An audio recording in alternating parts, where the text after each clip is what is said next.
Freedom is much painful than dependence. Freedom. The word has a way of rolling off the tongue like a sweet, forbidden fruit. At least, that's how I used to think of it. A shiny, untouchable dream, promising everything I didn't have. The idea of being free, the freedom to choose, to do, to go wherever, whenever, was intoxicating. It was the opposite of everything I had known, a kind of nirvana I believed could heal all the wounds life had dealt me. But here's the catch. Freedom is much more painful than dependence. I can remember the first moment I thought I had achieved it, the perfect snapshot of life, all mine to command.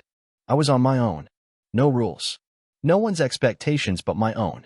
The wide open sky was mine to explore, and the possibilities seemed endless.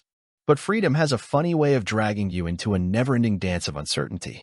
As soon as I stepped into this vast expanse, I realized something I wasn't prepared for. It wasn't just liberating. It was terrifying. When you're dependent on someone else, be it a job, a relationship, or society's structure, there's a comfort in knowing exactly what is expected of you. It's like stepping into a warm bath, the water just right, your mind free to wander without the burden of decisions. But freedom, well, freedom is the cold plunge.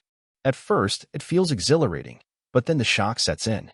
The air is thin up here, the choices are endless, and every decision weighs heavy on your shoulders. You might even start to envy those who have the luxury of being led, of being told what to do. I didn't realize how much I'd been addicted to the comfort of dependence until it was gone. Sure, I thought I wanted freedom, but what I didn't know was that freedom comes at a price, one that you pay with a constant tension between choice and consequence. I had to decide every move, and it was exhausting. You're the one who gets to make all the choices, but with that power comes the crushing weight of responsibility. Every direction I took, every opportunity one chased, only seemed to pull me farther into a fog of confusion. The truth, as I began to learn the hard way, was that freedom, at least the kind I had imagined, wasn't an easy thing to hold on to. It wasn't the sweet, peaceful existence I thought it would be. It was more like a battle, an endless struggle against the walls I had once hoped to break through. But now, I was the one who had built them, brick by brick. I wasn't free at all. I was trapped by my own decisions. Dependence, I had once believed, was the enemy. The chains that held me down, the shackles I longed to throw off. I yearned for independence, thinking that it would be the answer to everything I felt was missing in my life. But as I stood on the other side, experiencing the vast expanse of freedom, I started to understand something that I hadn't considered before. Dependence wasn't a prison. It was a safety net. And what I wouldn't give to have that net back. At first, dependence felt suffocating.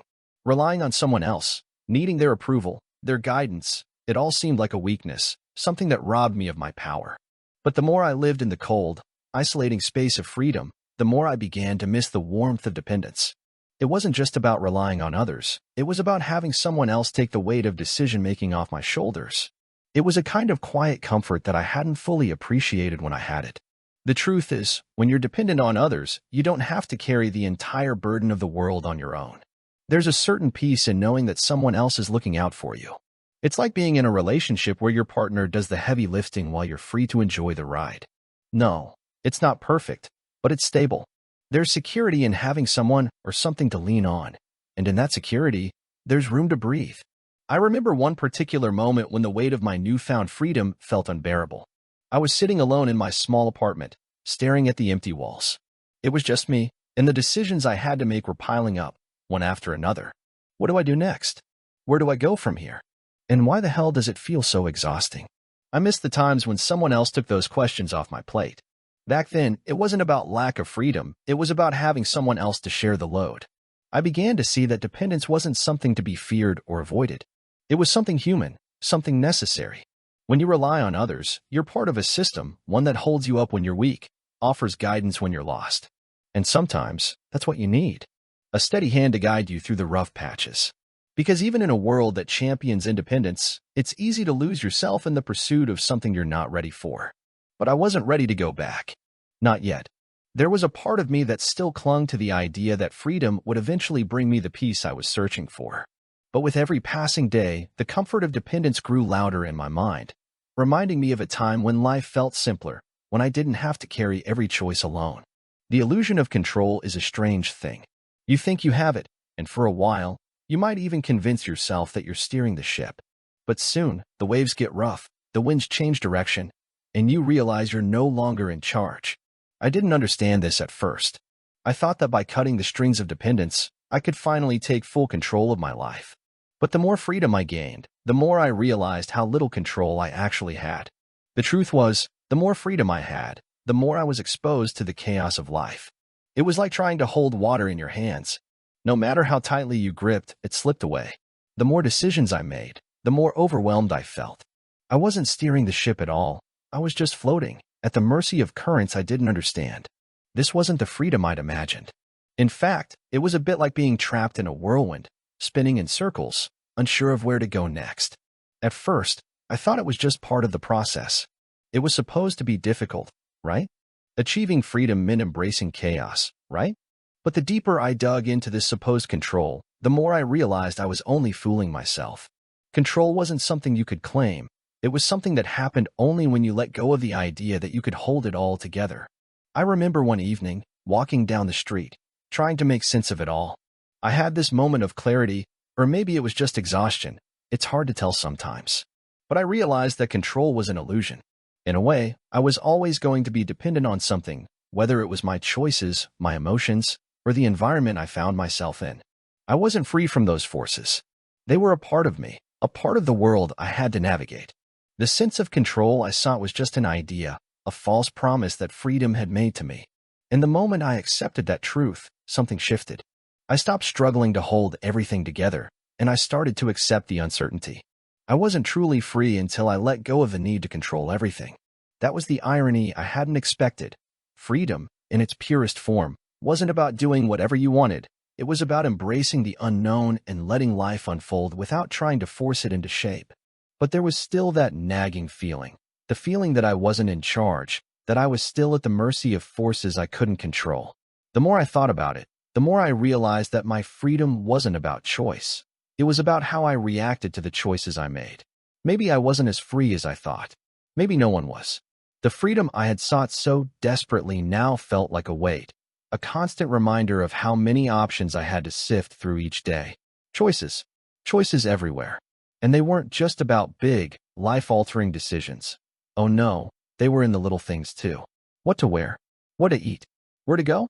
Every single thing I did was another choice, another decision hanging over me like a dark cloud. And the worst part? I didn't know how to stop it. The overwhelming barrage of options felt like a prison in itself. It wasn't liberating at all. It was suffocating. At first, I thought this was just part of the deal. Freedom, after all, meant that I could choose whatever I wanted, whenever I wanted, right? But with every choice, I felt the walls close in a little more. The weight of all these decisions, all this power, was too much for me to handle. I had thought that being free from dependence would allow me to live life without constraints. But instead, I found myself trapped in the endless loop of choosing between this or that, always unsure if I was making the right call. I remember one evening sitting in front of the fridge, staring blankly at the shelves filled with food. I was hungry, but I couldn't decide what I wanted to eat. Should I make something healthy? Or should I indulge and get that greasy comfort food I craved? The clock ticked, and the choice lingered. It was just dinner, but it felt like a test. Every single decision felt like that, an evaluation of my worth, my abilities. It was exhausting. And the worst part was, I realized I didn't even know what I wanted anymore. I didn't know what would make me happy. It wasn't just the big decisions, either. It was the small ones, the trivial things that piled up and started to feel like mountains. What should I wear? What kind of coffee should I get? The relentless pressure of choices, without a clear direction, had a way of making me feel lost. I thought freedom meant escaping constraints, but instead, it felt like I was drowning in them. I could go anywhere, do anything, but I didn't know where to start. The sheer volume of possibilities felt like a labyrinth with no way out. There was a moment when I realized that too many choices can be just as suffocating as having no choice at all. The paradox of freedom was becoming clearer. I had wanted this, hadn't I? I had wanted to break free from dependence, to have control over my life, to decide my own fate. But in doing so, I had made myself a prisoner of my own decisions. The weight of freedom wasn't a liberating force. It was an overwhelming burden, one that made me long for the simplicity of dependence, where someone else made the choices for me. And so, I found myself caught between two worlds. One was the life I had left behind, where I had someone to rely on, where decisions weren't mine to make. And the other was the freedom I had fought so hard to achieve, where every choice was mine, but none of them seemed to bring the satisfaction I expected. In this sea of endless possibilities, I felt more lost than ever. Fear. It wasn't the kind of fear that comes with danger or physical harm. It was something much quieter, more insidious. It crept in when I least expected it, when I was alone with my thoughts, or when I stood at a crossroads, trying to decide which direction to take. The fear wasn't about what might happen if I made the wrong choice. It was about the sheer uncertainty of it all. I could feel it in my bones, that constant nagging sensation that no matter what I chose, I could be wrong. And wrong, in this context, meant failure. It's a strange thing, freedom.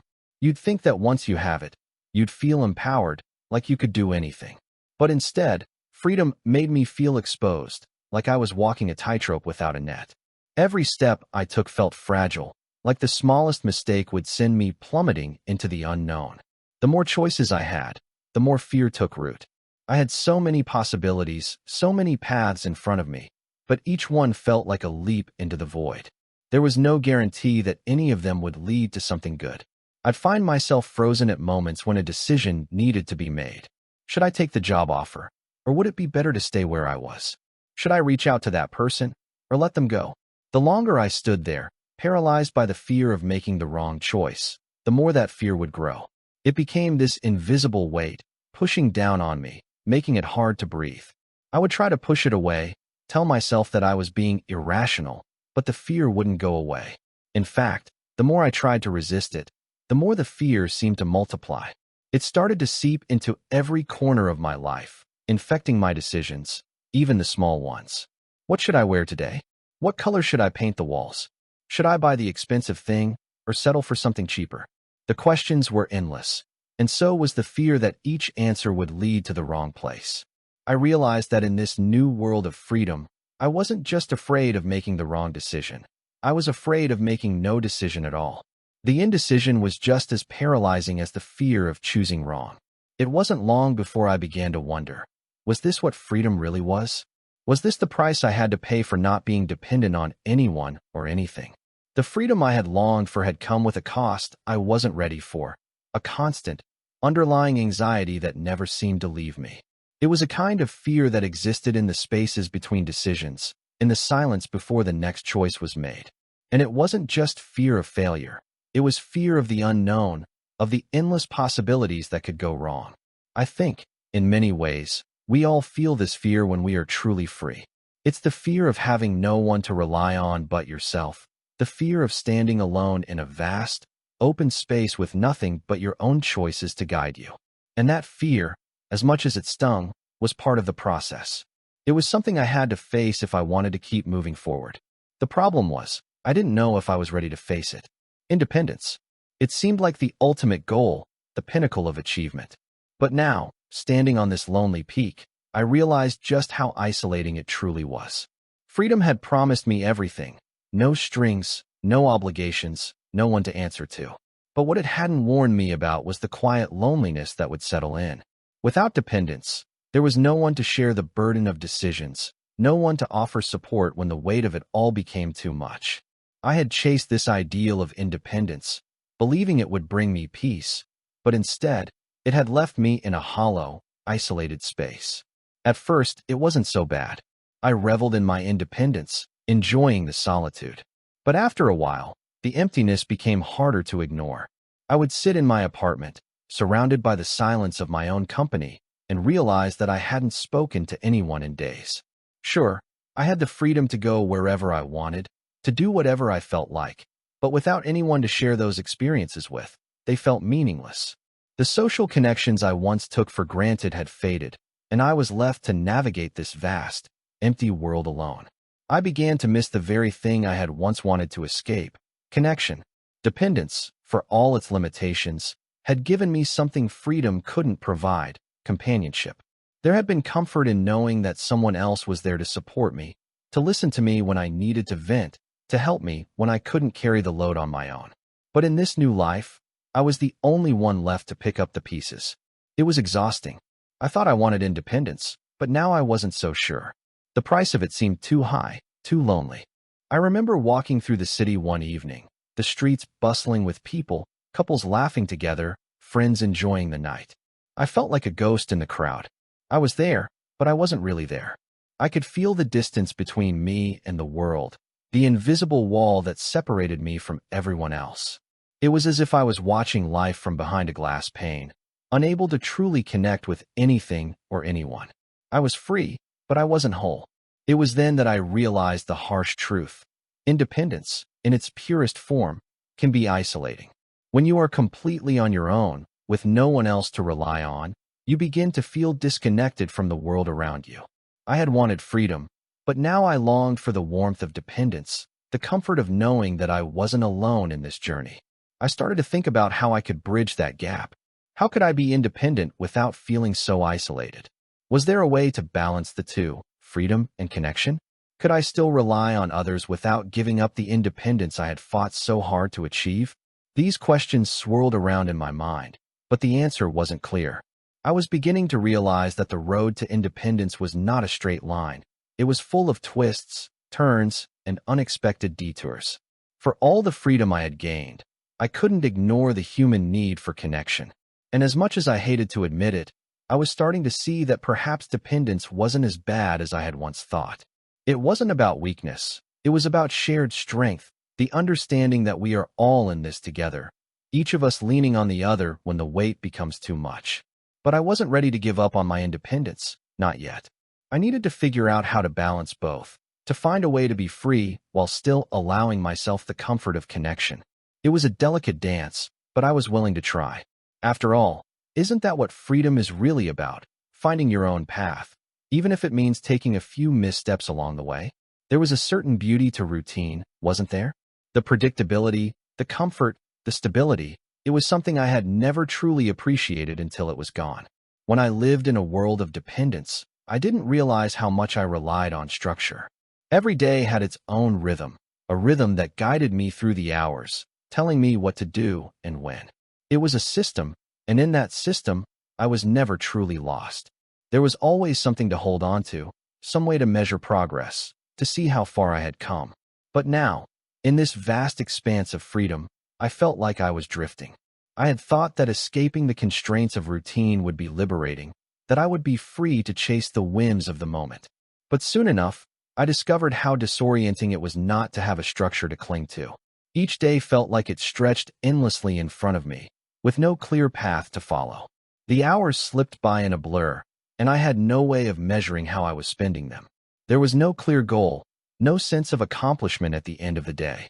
I remember one morning, standing in my kitchen, staring at the open cupboard. It was 11 a.m., and I hadn't done anything yet.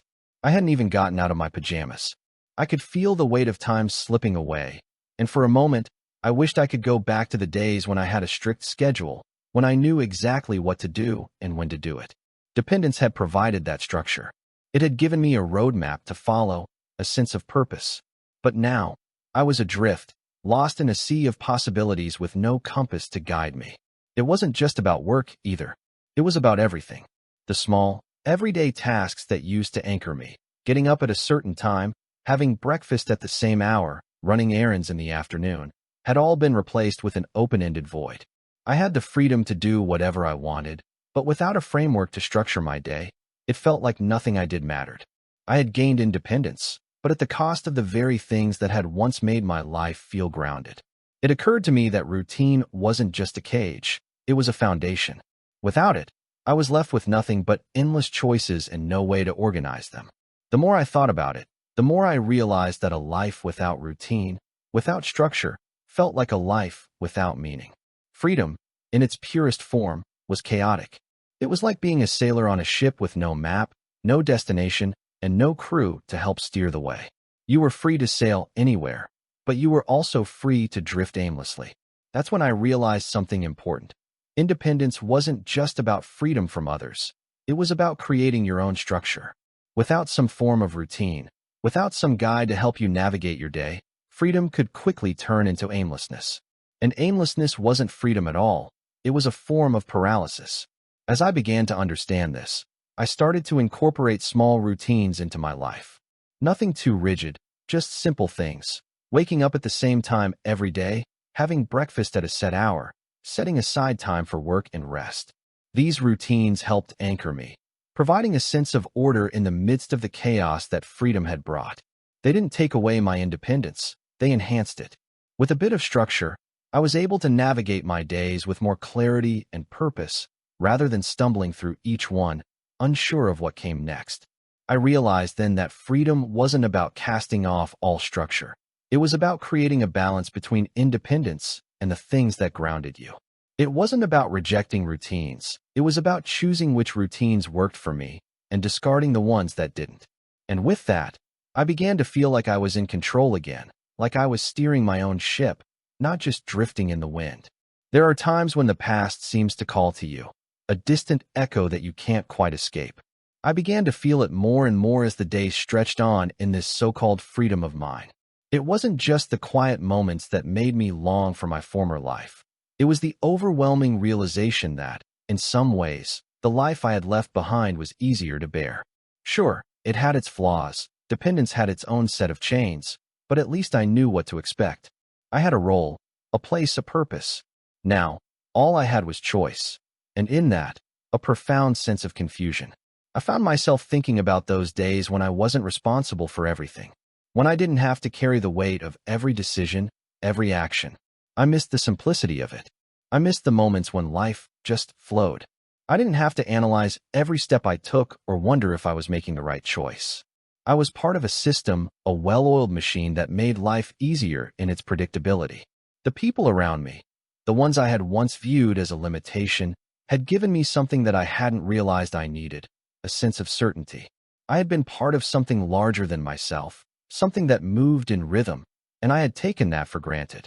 But now, in my self-imposed isolation, I began to see that the dependents in my life were not the problem. They were the anchors that kept me from floating away. The longing wasn't just about returning to the safety of dependence.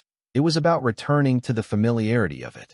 It was about the comfort of knowing where I fit in, even if it meant sacrificing some degree of freedom. There's a part of us all that craves that certainty, that connection. In our pursuit of freedom, we sometimes forget that dependence doesn't have to be a prison. It can be a source of strength, a way to ground ourselves in a world that's constantly shifting beneath our feet. I began to realize that the desire to surrender, to let go of my independence and return to the familiarity of dependence, wasn't weakness.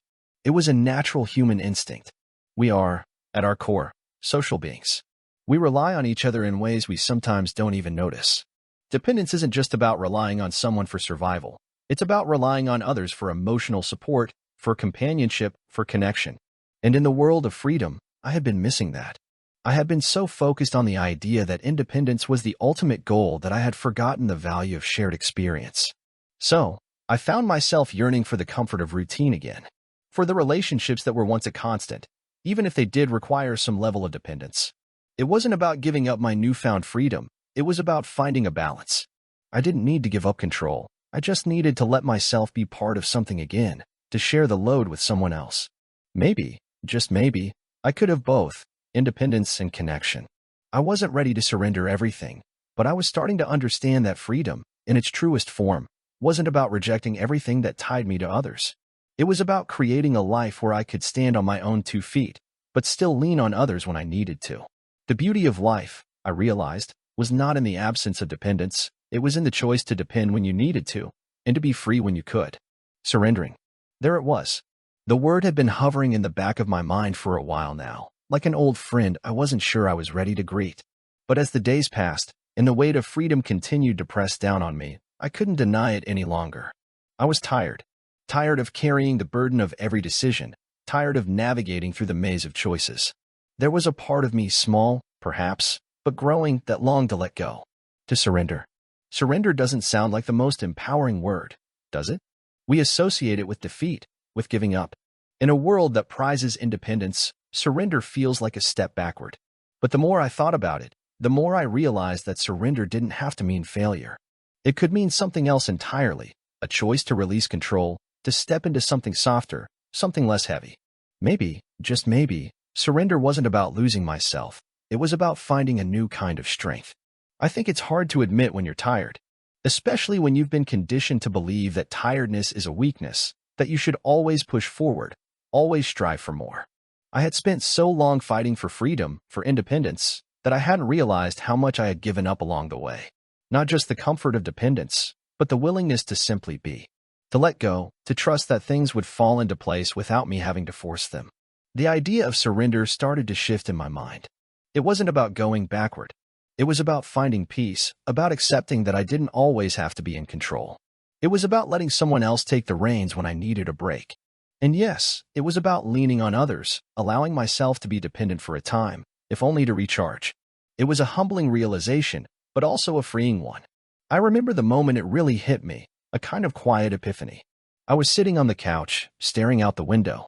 It had been one of those days where everything felt too much, the decisions, the isolation, the pressure to keep moving forward. And then, for the first time in a long while, I let go. I stopped thinking about what I should do, about what I had to do, and I simply let it all go. The world didn't stop. The earth didn't crack open. In fact, nothing catastrophic happened. Instead, I felt a kind of peace, a release from the constant weight of control. I thought about the people in my life, the ones I had distanced myself from in my pursuit of independence. I realized how much I missed them, how much I needed them. I wasn't admitting defeat. I was admitting that I couldn't do it all alone. It wasn't weakness to depend on others. It was human. It was natural. And in that moment, I surrendered. Not to anyone else, but to myself, the part of me that had been fighting to keep everything in balance, the part that had been pushing for independence, not realizing that it was okay to need help sometimes. It was a quiet surrender, a soft letting go of the need to always be in control, always to be strong. The beauty of it was that I wasn't giving up my independence, but I was allowing myself to be human. And that human part of me needed others, needed connection, needed to share the load. In the quiet of that moment, I understood that surrender wasn't about weakness, it was about balance. Maybe freedom and dependence weren't opposites after all. Maybe they could coexist. It wasn't about choosing one over the other, it was about finding a way to weave them together, to live in the tension between independence and connection. Comfort. It's one of those things we often take for granted, especially when we have the luxury of independence. When everything is under our control, there's a sense of satisfaction in the quiet routine of our lives. You get up, go through your day, accomplish your tasks, and then rest. It's simple, but it works. But it wasn't until I started to miss the simplicity of it all that I realized how much comfort had played a part in the structure I had so easily walked away from. As I began to wrestle with the idea of surrender, I also started to realize that the life I had left behind hadn't been as bad as I had once thought. Yes, it was dependent, but it also had its comforts. I didn't have to worry about the little things. They were taken care of for me. I could rest, knowing that there were familiar routines that wouldn't change from day to day. I didn't have to wonder if I was making the right choices, because someone else was there, guiding me, telling me where to go. And there was comfort in that. The kind of comfort that allows you to sleep soundly, knowing that everything is taken care of, even if it means sacrificing a bit of freedom. The realization crept in slowly. The more I reflected on what I had given up, the more I began to see the value in the routine I had once resented. The comfort of knowing what to expect, of having a predictable, steady rhythm in life. It wasn't just a crutch. It was a foundation. It gave me a sense of peace, a sense of safety, and yes, even happiness. I had taken it for granted, believing that independence would bring me more, when in fact, it had robbed me of a certain kind of stability I had once relied on. I began to think about the people in my life who had been a part of that routine, the friends, the family, the colleagues, and I realized that, even though dependence had felt stifling at times, it also provided a level of care and support that I now missed. I could reach out to someone, and they would be there to offer advice, help, or simply share a meal. That sense of connection, that shared experience, was comforting in ways I hadn't fully appreciated before.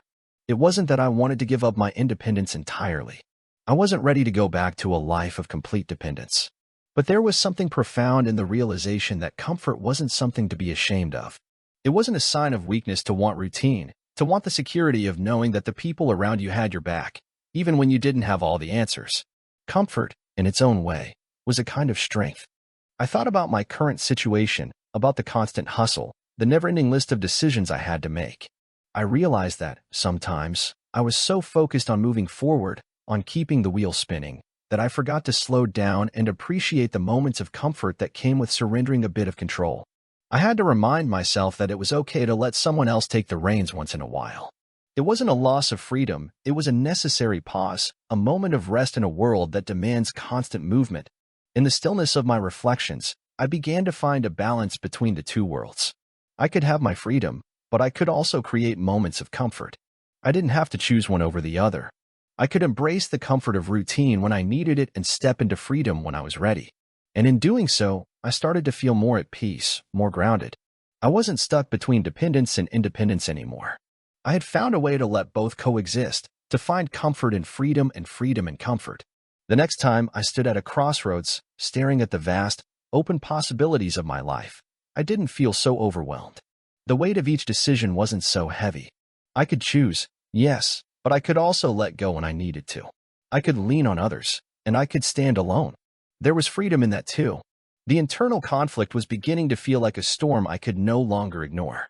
It wasn't just about making a decision between independence and dependence anymore. It was about the battle between two versions of myself, the one who craved freedom above all else, and the one who yearned for the comfort and stability of connection. I had become a tug-of-war between these two forces, constantly torn between the desire to stand strong on my own and the desire to find solace in the familiarity of dependence. I wasn't sure which side I was supposed to choose. The world told me I needed to be independent, to forge my own path, to never rely on anyone. Independence was the anthem of success. It was the standard by which we measured strength. But what if, in the pursuit of all that, I was losing something precious? What if, by rejecting dependence, I was also rejecting the very thing that made life meaningful: connection, support, and the shared experiences that bind us together? The internal struggle felt like a constant dance.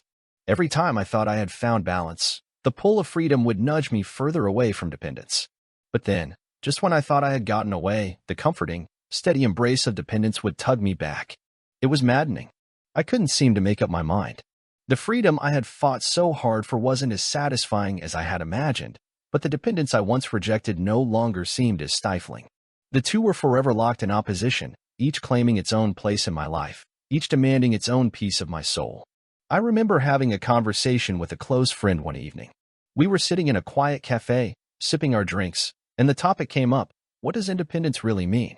She laughed softly, as if she had a secret. "You think you're free," she said, "but really, you're always depending on something or someone." I looked at her, unsure of what she meant. She continued, "You depend on your job for income. You depend on your friends for emotional support. You depend on the weather to dictate your mood. You think you're independent, but you're really just dependent on the right circumstances." Her words hit me like a ton of bricks. It was true. No one was ever truly independent. We all rely on something, whether we admit it or not. It wasn't about the absence of dependence. It was about understanding what you depended on, and whether it helped you grow or held you back. Independence wasn't about casting off all forms of reliance. It was about choosing who and what you depended on, and making sure it was aligned with your values. I left the cafe that evening feeling a sense of clarity I hadn't expected. The conflict inside me hadn't gone away, but I had begun to understand it better. The struggle wasn't between being free and being dependent. It was about understanding that both were necessary parts of life. I couldn't be completely independent, no one could. But neither could I fully surrender to dependence.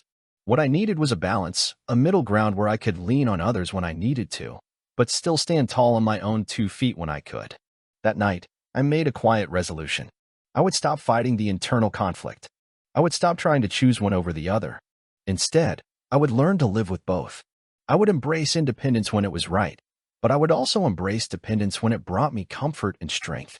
I could be both free and connected, independent and dependent, because both were parts of me, parts of being human. And with that resolution came a sense of peace, a kind of calm in the storm. I didn't have to have all the answers. I didn't have to choose sides. I just had to find my own way through it, one choice at a time, with the understanding that I was allowed to change my mind along the way. Growth often comes at a cost. It's one of those universal truths we rarely acknowledge until it's too late. I had been so focused on the pursuit of freedom that I hadn't noticed the toll it was taking on me. It wasn't just the emotional exhaustion, the constant push and pull between independence and dependence. It was the silent pain that accompanied growth. The pain of realizing that, in order to evolve, I had to let go of old beliefs, old ways of living, and sometimes even parts of myself that I had come to rely on. The transition from dependence to independence was not a smooth one. I had thought that once I broke free from the constraints of relying on others, I would feel lighter, freer, more capable. But instead, I felt heavier. The weight of responsibility had increased, and I found myself drowning in the endless sea of decisions I had to make. It wasn't just about freedom, it was about learning to live with it, to carry it without letting it consume me. And that was harder than I had ever imagined. But through that struggle, something unexpected began to emerge. Strength. Not the kind of strength I had imagined, muscles flexing in defiance, or a fierce independence that rejected all help. No, this strength was quieter, subtler. It was the kind of strength that comes from vulnerability, from acknowledging that you don't have all the answers, and that it's okay to ask for help.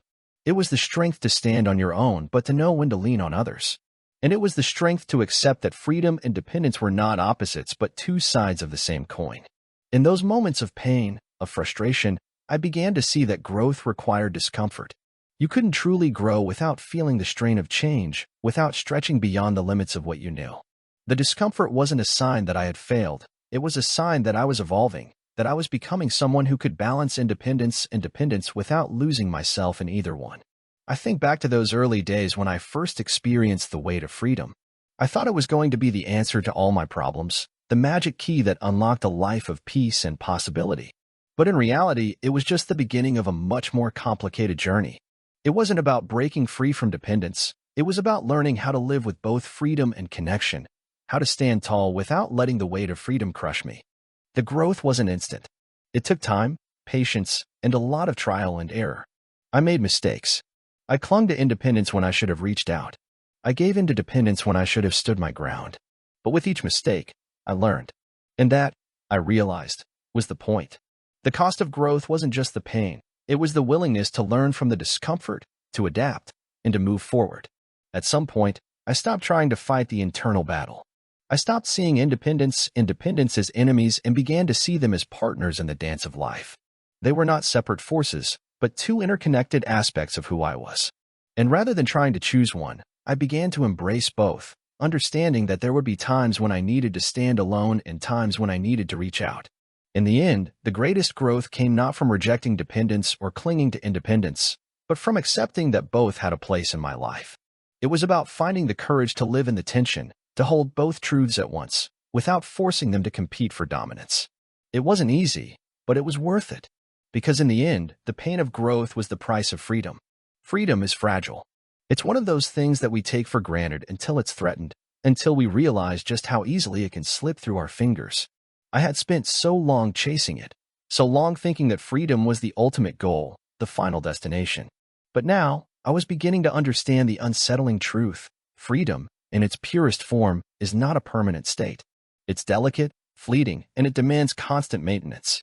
There were moments when I caught a glimpse of it, the purest, most liberating form of freedom, those rare instances when I didn't feel the weight of decisions, when I wasn't burdened by the constant need to control every aspect of my life. Those moments were like sparks, brief flashes of light in the darkness of my mind. They were the times when I felt truly free, when the tension between independence and dependence melted away, and I could simply be. But they were rare. So rare that, sometimes, I wondered if they were real at all. I began to realize that freedom wasn't as sturdy as I had once imagined. It wasn't something you could just reach out and grab, something you could own forever. It was more like a wave. You can ride it for a while, but eventually, it crashes, and you're left treading water again. There were times when I felt like I was on top of the world, when I had everything figured out. But just as quickly as that feeling came, it would disappear, replaced by the sharp pang of uncertainty. I remember one particular evening, when the fragility of freedom became clear to me. I had been going through a particularly rough patch, unsure of where my life was heading. I had all this freedom, all these choices, and yet I felt paralyzed. I realized that the more freedom I had, the more I was afraid of losing it. The more choices I had, the harder it became to make the right ones. It wasn't that I wanted to go back to dependence. It was that I had started to understand how precarious freedom really was. Freedom, I now understood, was not a permanent state. It was something that needed to be nurtured, something that required constant attention. It was easy to lose track of it, easy to slip back into old habits, old ways of thinking. And when that happened, the feeling of freedom evaporated, leaving behind a sense of emptiness, a void where certainty and structure had once been. The fear of losing that freedom became almost consuming. I was terrified that, in my pursuit of balance between independence and dependence, I had compromised something important. I began to question everything. Was I really free? Or was I just running in circles, trying to convince myself that I was? Could I truly maintain this freedom? Or would I always be at the mercy of the choices I made? These questions swirled in my mind, creating a storm of doubt. The more I thought about it, the more I realized that freedom wasn't just something you achieved. It was something you had to maintain, constantly and deliberately. But there was a glimmer of understanding in all of this, the realization that freedom wasn't meant to be perfect, that it wasn't something to be controlled. It wasn't about having total control over every aspect of life. It was about embracing the uncertainty, about learning how to navigate it without losing yourself. Freedom was fragile, yes, but it was also resilient. It could break, but it could also be rebuilt. It wasn't about living in a state of constant control. It was about living with the awareness that you could lose it at any time, and yet still find the strength to carry on. I had spent so long trying to perfect my sense of freedom, trying to mold it into something that would make me feel safe and secure. But in the process, I had forgotten something important. Freedom isn't about safety or certainty. It's about embracing the unknown, about stepping into the chaos and finding peace in it. Freedom was never going to be permanent. But as long as I could accept its fragility, I could find the strength to ride the waves when they came, to keep moving forward even when the storm raged. A new kind of dependence began to take shape in my life, one I hadn't anticipated. It wasn't the kind of reliance I had experienced before, the kind that made me feel weak or trapped. This new dependence was different. It was healthier, more balanced, and it had nothing to do with the fear of losing control. It was about connection, about mutual support, about giving and receiving in a way that didn't diminish my sense of freedom, but rather enhanced it. I realized that freedom didn't require me to stand alone. It required me to choose who I depended on and how I allowed them to be part of my journey. At first, I was resistant to the idea. I had spent so much time building my independence, so much time convincing myself that I didn't need anyone, that the idea of depending on others again felt like a betrayal. It was as if I were giving up something precious, something hard-won. But the more I embraced this new form of dependence, the more I understood that it wasn't about losing myself or my freedom. It was about creating a support system, a network of people who could help me carry the weight of life without taking it all on themselves.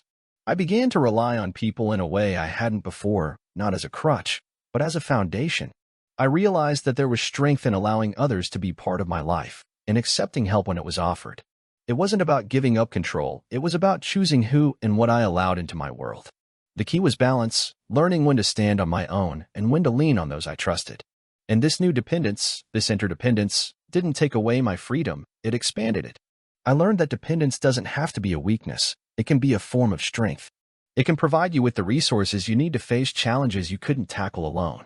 It can offer you the emotional support that makes you stronger, the encouragement that helps you grow, the shared experiences that remind you that you are not alone.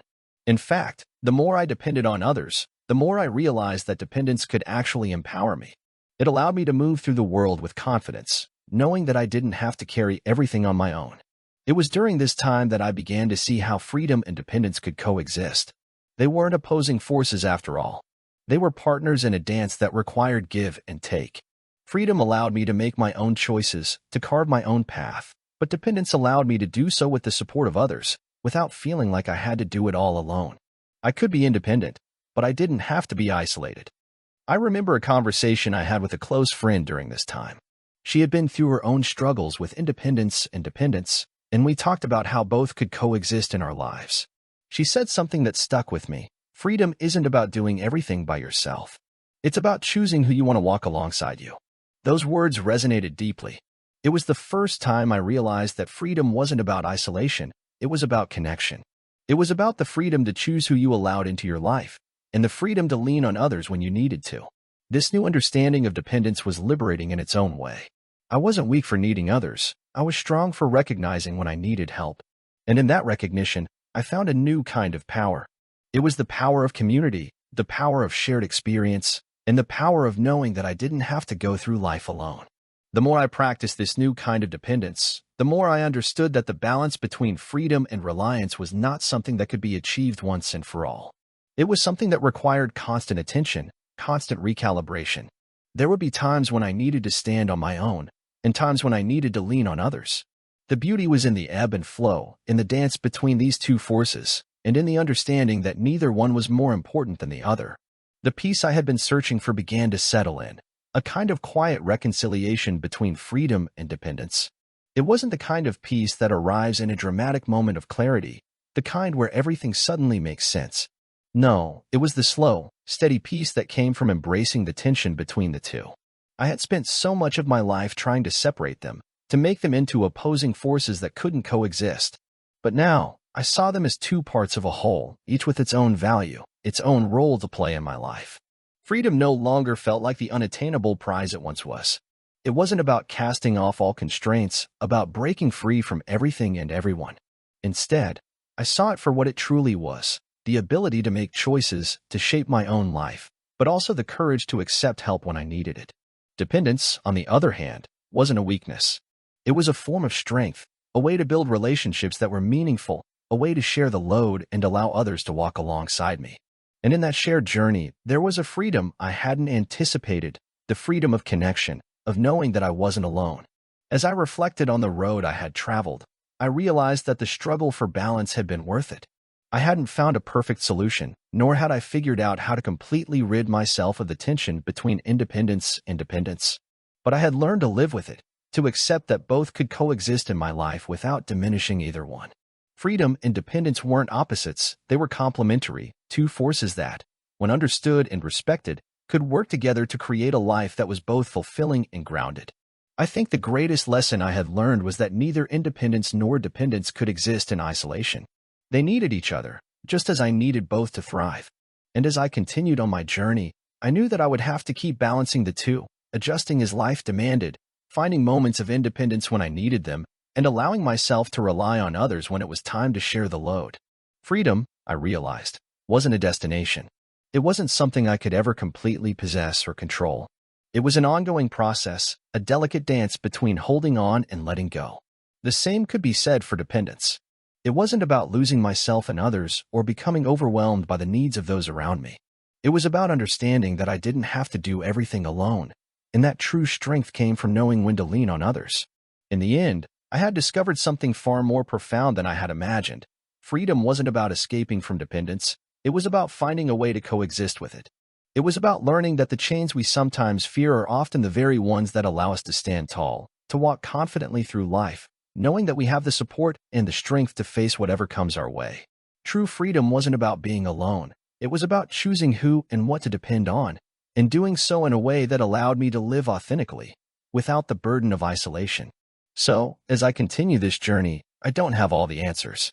I don't have a neat, perfect solution to the struggle between independence and dependence. But I know this: I can hold both with grace. I can navigate the complexities of life, knowing that the dance between the two is a lifelong process. And in that, I've found a kind of peace, a peace that comes not from having it all figured out, but from accepting that the struggle is part of the journey.